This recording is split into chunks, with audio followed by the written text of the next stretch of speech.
Here is the APC back UPS. I will be jumping into how to actually install it and hook everything up, and then I will be hopping into the unboxing. So let's jump right in.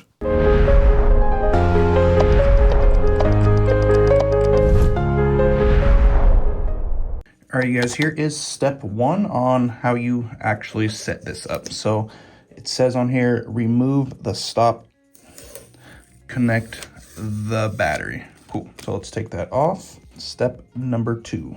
So what we're gonna do is flip this over, and this piece right here should just slide right off.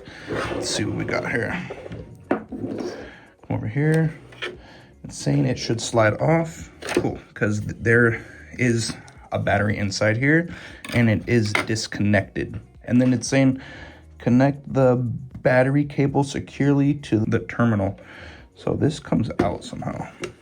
So it's not this cover. I think I'm just gonna put it upside down. Okay. So it'll come out and there should be a terminal, okay, for the positive. Here it is right here, the battery. You're just going to connect it. Let's see what we got here. So I would say to try and do it without having this wire right here all kinked up, right? So it's just, ooh, so it's got power. It just sparked. I don't know if you've seen that or not, but it's kind of interesting. All right, got that connected, and it just goes back in.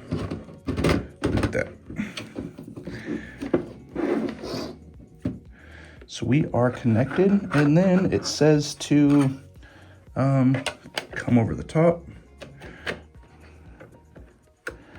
and you are good to go. So I just plugged this in straight into the actual wall here, so I'll just kind of go over how I have it set up, and then I guess why I bought something of this sort. So it's cool because where it goes into the wall, it's not straight out and then it comes down. And then we come over here to where I have, I guess, what I'm going to do. So there's a light that's supposed to turn on if something happens. So I wanted to kind of actually see that. It all depends on how you have your cords them going, right? So this one is a straight, and this one has a bent one going into that. That I would prefer to have this turned this way so these would come out, but at the same time it does help if you have to walk past here.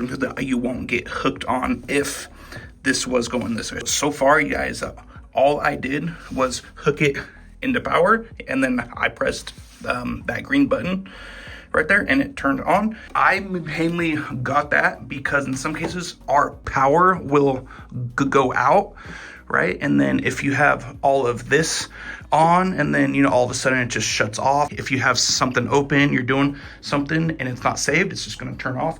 Because in some cases I do use this if there is no power, right? So it is at 100%, but if I plug that thing into here, it should be good because I did have my whole setup here coming from that, and this thing, I'm not sure what happened. It was too much for it and it stopped for a short second, a split second, and it turned power to this off. I would say you should probably get something of the sort if you have something that just runs off of power, right? Because if you have a computer of some sort, you know, that something like this, you don't really need it so much, except if something's going to surge or spike, it could hurt that of some sort.